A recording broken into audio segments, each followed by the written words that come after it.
بسم الله الحمد لله والصلاة والسلام على رسول الله وعلى آله ومن والاه وبعد. السلام عليكم ورحمة الله وبركاته. وردفتوني كينيا ماتين كينيا وري تورا فيسبوكي قبا أكسمتي قرا يوتيوبي تينيس قرا مهندانو بكجرتنيتي سلامني ربي سنهارك أبو. السلام عليكم ورحمة الله وبركاته. سنين جنة أكو مجا بيتنيتي أرجاجرتنيتي موتمان إثيوبيا دا إمنا شوركما أبلي سخنيا جوار محمدي في حمزة بوراناتي في بكالا غرباتي في قسمتي نموتن لكوسي ساني هدوتي هرتي همنا شوركما دا إتي بنيجرا يجودا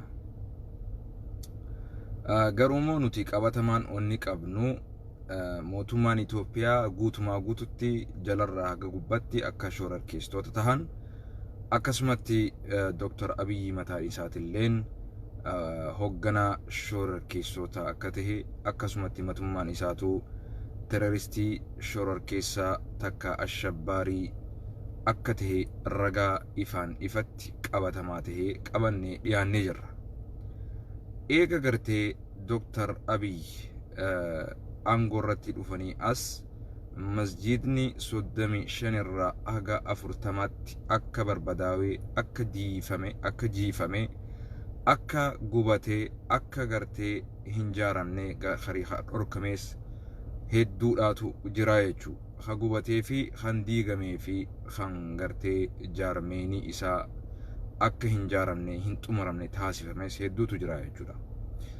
Masjida tokko Finfinnee keessatti isiniifin jaara isiniifin kanna jedhee masjida 40 ol akka barbadeessee akka jiisee jiru ragaa qabatamaatiin qabna. Akkasuma Dr. Abiy Ahmad eega aangootti dhufanii as namni Oromoo kumaantamaan lakkaawamu akka ajjeefamee jiru ragaa qabatamaadhaan maqaa isaaniitii wajji akka qabnu addunyaan ifatti akka beetu ragaadha. Amnesty International mataan isaatu himannaa osoo hin taane qorannaa inni godheen waan Itoophiyaa keessatti gaggeeffamaa tureen ummanni ajjeefamee qalamee akka waraabessaaf kannamaa ture akkasumatti ummanni dubartiin hawwoonni akka gudeedamaa turan ragaa qabatamaadhaan Amnesty International irratti dhaqqabee ture. Rakkoon biyya kanaa akka babal'achaa jirullee akeekachiisaallee ture jechuudha. Akkasuma eega Dr. Abiy Ahmad aangoo irratti dhufanii as jidduu abbootiin amantiidhaa gara kiristaanarraahis gara islaamarraahis akka ajjeefamanii jiran ragaa qabataadhaan gahaa qabnaa jechuudha. Akkuma yaadattan Asaasattis, Shaashamanneettis, Harargeettis akkasuma gartee naannawa Gujii keessattis akkasuma magaalota Oromoo fi Oromiyaan keessatti argamtu keessatti Oromoon keessatti argamu keessatti abbootii manguddoota Oromoo hayyoota akka ajjeefaman haadha manaa isaaniitii wajji akka ajjeefaman ilmaan keessan deeggartoota wabooti takka ABO'ti jechuudhaan akka gartee ajjeefamanii turan ifaan ifatti guyyaa adii fi halkanillee akka ajjeefamanii jiran ragaa gahaadha qabna. Akkasuma amantii kiristaanaatii fi amantii islaamaa jidduu ummata walitti buusuudhaaf walitti diruudhaaf yaaliin dhiifama maaliif shayxaanni beektaa lugaan jaalatu shayxaanini kanaaf alaa kulli haal waan Dr. Abiy Ahmad shoorarkummaa isa gartee shoorarkeessaa tahuu isa dhibbaan dhibbatti akka hidhamuuf isa irratti gartee ragaa qabatamaa tahe gahaatu jira jechuudha. Takkittiin haa caaluun ajjeefamee hayyootni Oromoo hidhamu qoftiin isaaf akka gartee koortii international addunyaa irratti dhihaatee namni sun akka fannifamu dhaggeeffadhu bara akka hidhamu qofaa miti akka hidhamee fannifamu umrii isaa guutuu mana hidhaa keessatti akka life in prison gartee umrii isaa guutuu akka mana hidhaa keessatti tortoree ajjeefamu ragaa gahaatu jira jechuudha. Hattuu nama seeti dhaggeeffadhaa. Iyyaalloon iyyaaluma nama seeti. Hattuun hattuma nama seeti. Kanaaf badii ofii dalagee nama muslimaa fi kiristaanaa wal ficciisuudhaaf yaalii godhaa ture isa. Ani yeroo Jawaar Muhammad aggaamiin irratti godhamu biyya keessaan ture dhaggeeffadhu. Jawaar Muhammad osoo qarree fi qeerroo galaa ji'eenii galchuu baate rakkoon yeroo san keessatti silaa godhamuuf ka'e waraanni ummata Oromoo fi qarree fi qeerroo Oromoo irratti gartee dhukaasni inni banuu ture sun silaa nama kumaantamaan hedduutu du'a lola guddaa civil wartu banamuuf ka'e jechuudha. Yeroo san keessatti Jawaar deebi'a dhagaa karaa itti cuftanillee karraa bana yeroo ammaan tanatti haga gartee marihannee tooftaadhaan tarsimoodhaan karaa itti haqa keenya falmannu karaa sirnaatiin karaa heeraatiin karaa safuutiin ittiin gaggeeffannu haga isinii labsinutti deebi'a ji'ee qarree fi qeerroo kararraa galche. Andiree dhawaa keessaan ture osoo inni OMN gubbatti jecha san ji'ee harka afaanii hin fixatiin qarree fi qeerroon Oromoo fi Oromiyaa kararraa dhagaa jiru akka jirutti guuranii dhaggeeffadha. Dhagaa akka jirutti guuranii maal godhan? Ililchaa gabbahan akka waan roobni roobee karaa san xaragetti daqiiqaa muraasa keessatti on yaa'an jechuudha. Kanaafuu kan yeroo san keessattis dhukaasni ummata keenya ajjeesaa ture dhukaasa waraanaa mootummaa Itoophiyaati.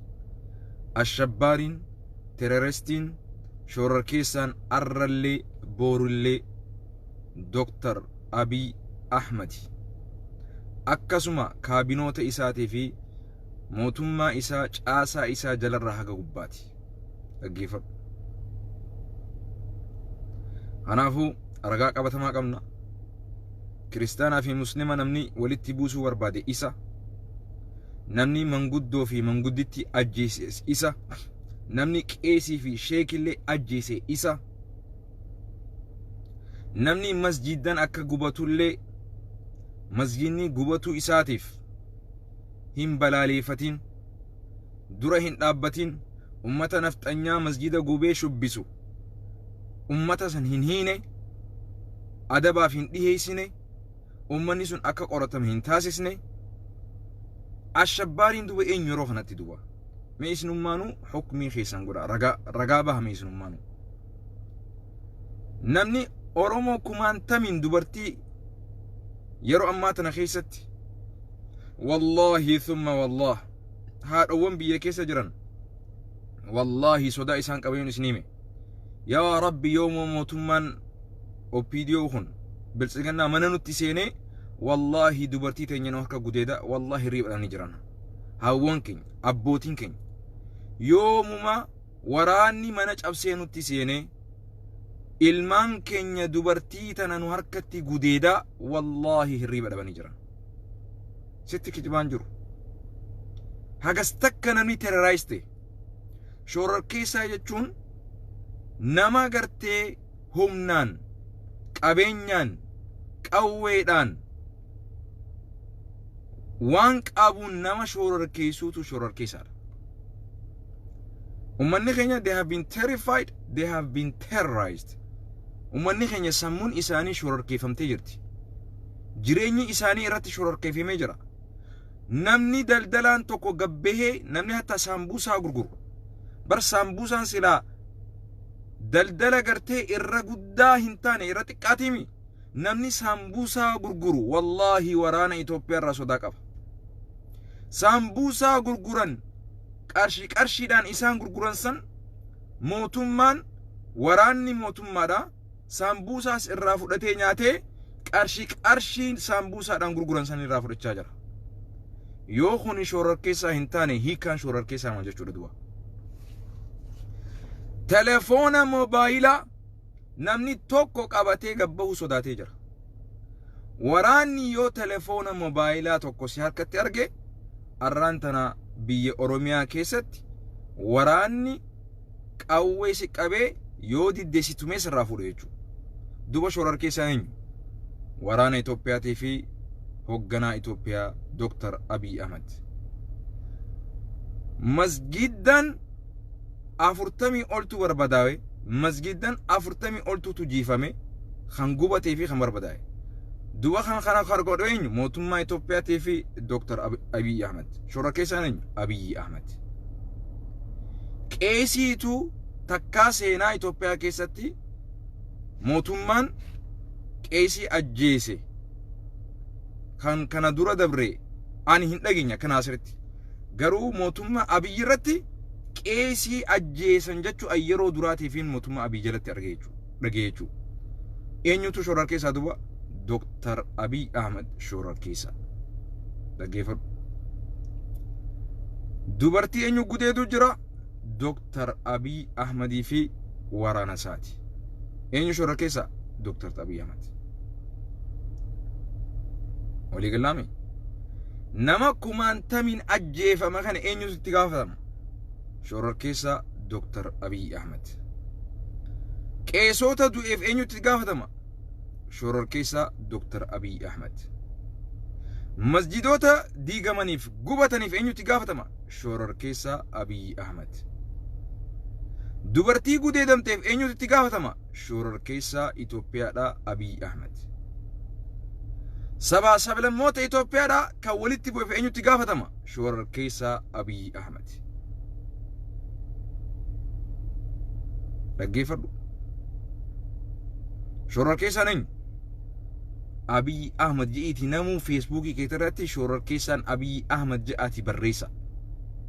Hashtag godhaati. Hashtag godha shorar keessaan Abiy Ahmed je'ati namuu fuula Facebookii keessanitti barreessa. Walii galaami. Fuula Facebookii keessanitti kampeenin isin gootan Dr. Abiy Ahmed shorar keessaa ja'ati namuu fuula Facebookii keessanitti barreessa. Sa'aatii kanarraa jalqabaati. Waan dandeessaniin ummata keenyaaf haa dirmannu. Hanagaa zamana dhufa jee Rasuulli alayhi salaatu wassalaam. Zamana namni kijibu dhugatti fudhatamee namni dhugaa dubbatu kijibatti fudhatamuutu dhufa jee Rasuulli alayhi salaatu wassalaam. Zamana qiyaamaan dhiyaatte keessa namni akkaan kijibu nama gartee kijibaa addunyaan nama akkaan dhugaa dubbatutti fudhatti. Nama akkaan dhugaa dubbatu addunyaan nama akkaan kijiba dubbatutti fudhatti. Mee Jawaarii fi Baqqalaa Garbaa haruma isaan shorar keessaatti taa'amee naa himime. Mee Jawaar Muhammad haya muslima haa jennu. Mee muslima haa jennu. Bar muslimaa bar. Jaartiin isaa kiristaana eenyu maqaan isii naa himi. Maqaa jaartii Jawaar naa barreessa asirratti. Daddafigaa.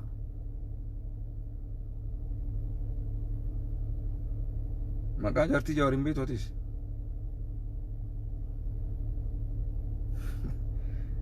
Waa fitnaan nu qabattee. Aboo maqaa jaartii Jawaar hin beektanii? Maali abbuu fitnaan isin dalatte sun? Arfaasi. Thank you wazir.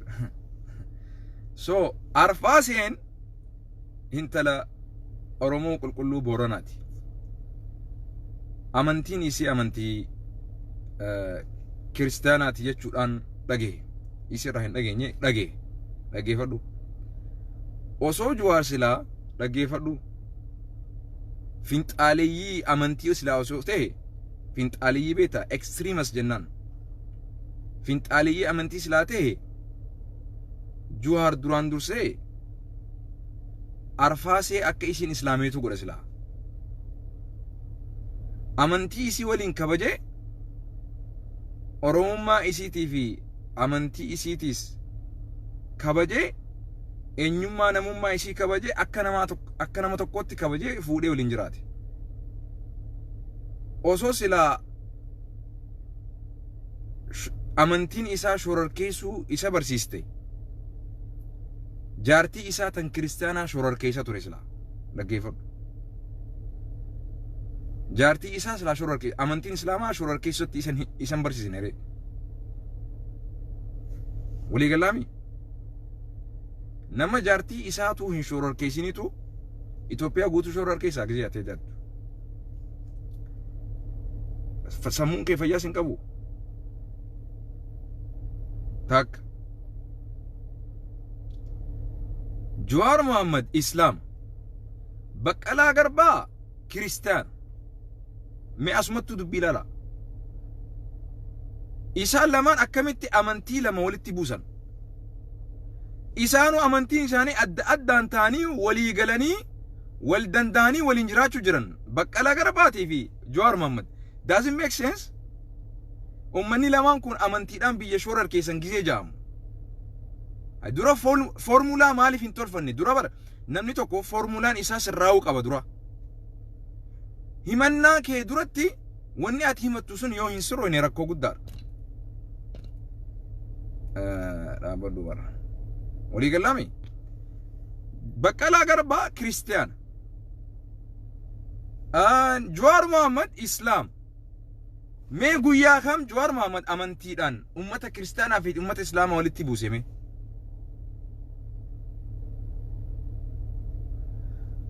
Jawaar Mohammad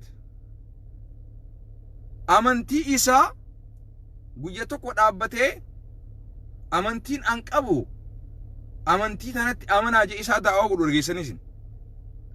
Baqqalaa Garbaa ani kiristaanaati amantii kiristaanaati yatana namni hin qeeballe ni hidhamtan ni ajjeefamtan isaa jedhu dhageessanii. Formulaan kun sirriidhaa miti. Dhaggeeffadhu.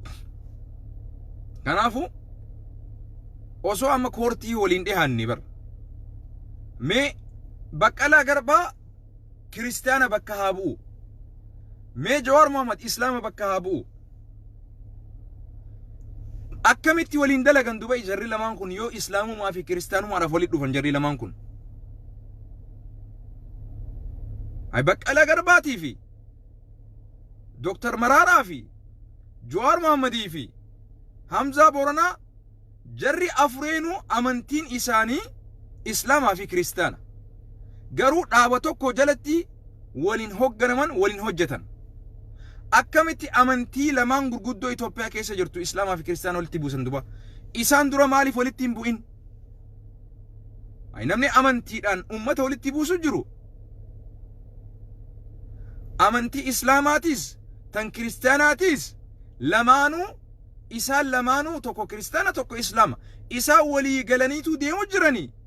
If birallee dabaranii kiristaanaa fi islaamnilleen waaqeffataalleen jara kana jaalala qabaa fi akkamitti amantiidhaan walitti buusu jirame? How does it make sense? Formulaan akkanaa kun akkamitti sensi si godha? Isinumaan madaala. How? Osoo silaa Jawaar Mohammad okay Baqqalaa Garbaa wajjillee hin jiruu osoo jenne fakkeenyaaf. Maraaraa guddinaa waliinillee hin dalagu osoo jenne.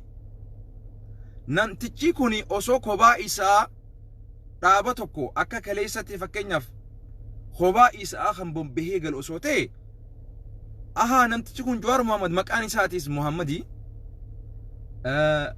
hajjiis dhaqee dhufe bakka hajjii dhaqee sanittis ummata barama akkas jaanii bargariin yeroo amma fakkeenyaaf xayyaara Ameerikaa yaabbattee dhuftu gisee hajji irraa deebitu hajji bakka ati dheexee hunda wanni qaban bakka akkanaa guyyaa akkanaa sa'a akkanaa maal eenyu joolaa garte guyyaa akkanaa nama akkanaa dubbiste sa'a akkanaa nama akkanaa dubbiste jaanii si gaafatan. Bahii asii siin baasaa bar. Naam. Duuba gaa Jawaar Mohammad gaafa hajjii dhaqees naa siima Ana simami nama tokko wajji wal arguu hin danda'u. Bakka inni jiru leenan takka leen hin beeku ture. Yeroo sanitti eegumsa isaatiif isa tiisuudhaaf magaalarraa fageessanii bakka addaa qubataa ture. Hoteela inni taa'aa ture namni leen quban qabu. Dhaggeeffadhu. Baqqala Garbaa yoo shorar keessaa ta'e maaliif masjida na bira dhufe? Baqqala Garbaa bar masjid Toofiq dhufe bar. Ummata Islaamaa guyyaa Jum'aa salaata salaate masjid Toofiqitti Ameerikaa kutaa Minneapolis Minnesota keessatti ummata Islaamaatiin dubbisuu barbaadaa je'eeti Baqqala Garbaa dhaggeeffadhu. Baqqala Garbaa ummata muslimaatii wal arguun qabaa. Ummata Oromoo muslimaa dubbisu malee an biyya kanaa hin galuu je'ee masjid Toofiqitti ummata muslimaatii fi imaama muslimaa dubbisuuf dhufe jechuudha. Namni kun nama kiristaanaati. Yoo jibbaa islaamaa qabaate, yoo kiristaanaa fi islaama walitti diruu barbaade, maaliif ummata muslimaa bakka sagada isaanitti dhufa dubbisuudhaaf? Ragaa footoo qabnu hunda isinii kenninee jirra. Ragaadhaan dubbachuu jirra. Obboleessoo nuti maraataa miti. Garuu ifiif akka nama maraateetti nu dubbisuu jirtan malee maal isin goone duba? Maalakum keefa tahkumuun? Akkamumatti murtii akkanaa fudhattan? Mee Baqqala Garbaa baqumna gar'ani wallaahi thumma wallah guyyaa Jum'aataa sanii yaadadha. Ummata muslimaa Minnesotaadha. Islaamota Oromoodha. Kan Minnesotaa qubatan masjid Toofiq masjida hangafaa waan ta'eef masjida guddaa Oromoo san nageessaa je'ee wallahi akkasitti masjida nan dhufe Baqqala Garbaa. Nama kanaan arraan tana shorar keessaa dheettati. Baqqala Garbaa masjida maal ta'uuf dhufe yoo shorar keessaa ta'e duba? Inni kiristaana. Hin islaamu inni. Mee maal ta'uuf islaama bira dhufe deebi'u Baqqala Garbaa rabbii sodaadhaati. Yaa subhaanallah. Yaa subhaanallah. Yaa zamana ka dhugaa dubbatu kijibatti fudhatamu. Yaa zamana ka kijiba dubbatu dhugatti fudhatamu. صدق رسول الله صلى الله عليه وسلم. والله Baqqala Garbaa akka shorar keessaan taane anaa miti ragaa bahuuf. Masjidni inni keessa dhaabbate sun ragaa bahuuf duba.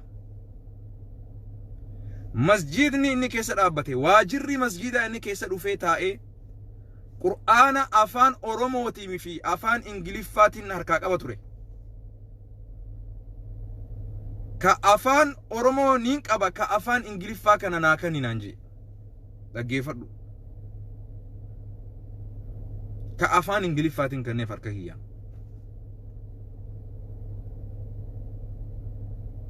Namni shorar keessaan amantii ummata biraa maaliifuu kabajaa itti godhee kitaaba isaaniitillee dubbisuu barbaada.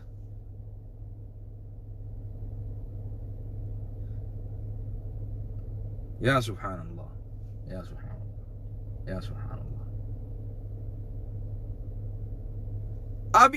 ونين جوار محمد بربو چرچی کریستانا کیسا دابته بر اورومو داف مرمی گوڑے بر نمتیچان کن یونی فی inni kiristaana jibbaa akkamitti چرچی kiristaana dhaqa rabbii sodaadhaati. Jawaar Muhammad yoo jibbaa kiristaanaa qabaate چرچی واشنطن دي سي دا كاللوبا ساموئيلين هوغنمو مالف دكي لا إله إلا الله لا إله إلا الله.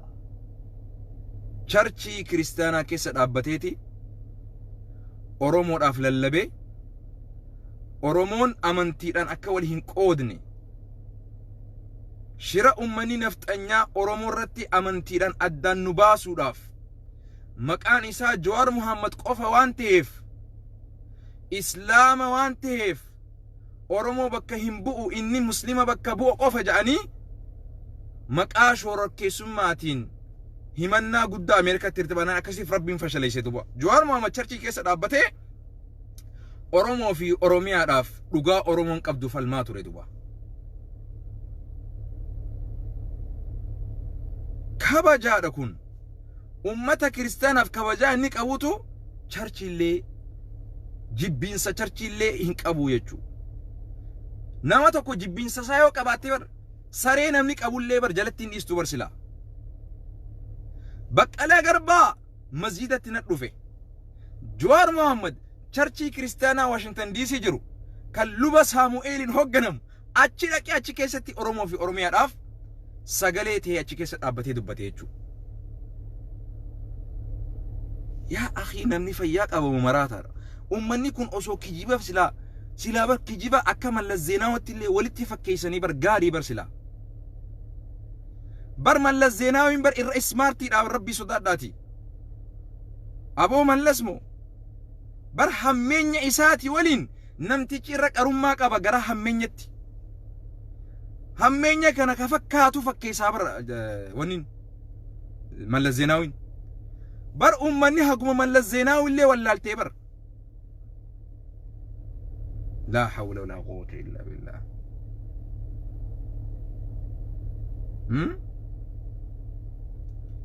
جوار محمد كريستيان راجبا في أرجع رجيتي جبا أسوق أباتي شرشي سانين دكو بقلا غربا إسلام أسو جبا في أرجع رجيتي سانيهم برباني مسجد سانين دف يا أخي أمة سياسان قلتيف أمة أرومو في أروممان قلتيف أمة جرو في جريني الدنيا قليف من نكون ومان قبو نيلسون مانديلا شركي سارجيمي هدامي رابه موتي بياتي it is obvious نيلسون مانديلا ساوث أفريقيا دا بريزيدنتين ساوث أفريقيا دا غافا هدامو مكا شركي سماتين هدامي it's okay إسانس خراسان ديمو روادن نيلسون مانديلا أمة قبروميف أمة إساتي فالماتوري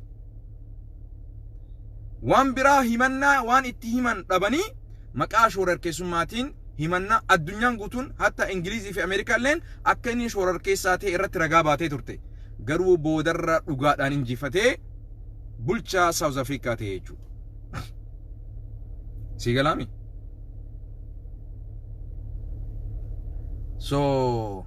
فورمولا كيسن تولفدا دكتور أحمد أبي شركي ساراتي نهدمتا بإذن الله تبارك وتعالى بإذن الله تبارك وتعالى قدافين أمت أفرتميف أنقر توري أكاتا إن الدنيا تنرى تقلي أغرتي جرتا مال الزناوين أمت ديدمي تروف أنقر توري أكاتا الدنيا تنرى تقلي أغرتي جرتا نفت أنيوتا أتعرانتنا بك إساني بوتي إلالك إساني تيفي سرنا إساني نورة تقاقيس وروادوهن بورو إساني اللين بك سنك أنهن قبدو دجين أرومو في أروميا اللي سبا دجو في اللي والله بإذن الله تبارك وتعالى دجين أتردين تسن سبا دجو داني متي سيهالك إمسيتو يا رب يا الله يون وانتا كسبراك أباد أبو مي ربي خرد وتمان بكجرتو مي وانو متكت ربي سر جالتي يوجرات يا ربي هجيتي يا غاري سنين يو دغا ان وني ان نرات جالت تجرات يا ربي أبي يرو غباب دوتي قبمو إسا يا ربي نو أغرسيس يا ربي هدا موسى نو غرسيس يا ربي ونيني دبته ملكانيف يا ربي ونيني أركان قبته ملكانيف يا ربي يو دغومان سيجچ سجود جراني والله يو دغومان بيتي ربي حجي تيسن يو سما جچ يرو سدي ان دقي جراد يوم مقاخيتيف جچ جالل خيتيف جچ يا ربي يوم مقاخيتيف دقي جراد يا نما قرآن غوياتو قرات يا نما غوياتو كل صلاه يو دغومان ربي جچ صلاه جراد امين جي غاري هوجي تيسن ربي تدي هادوتي يا ربي نمتجهنا قبا جبدو دان قبي جي اللهم آمين اللهم آمين ربي ملتو إسان هاغرسيسو آية سانم تشخنا رتي دوا ملتو إساتا فرعون رنو غرسيسن قبا جبدو دان ربي انت فرعون قبسنين رب مانسون قبينو هاغرسيسو دوا هذا هو أغنوان سننجا وصلى اللهم على نبينا محمد وعلى آله وصحبه أجمعين والسلام عليكم ورحمة الله وبركاته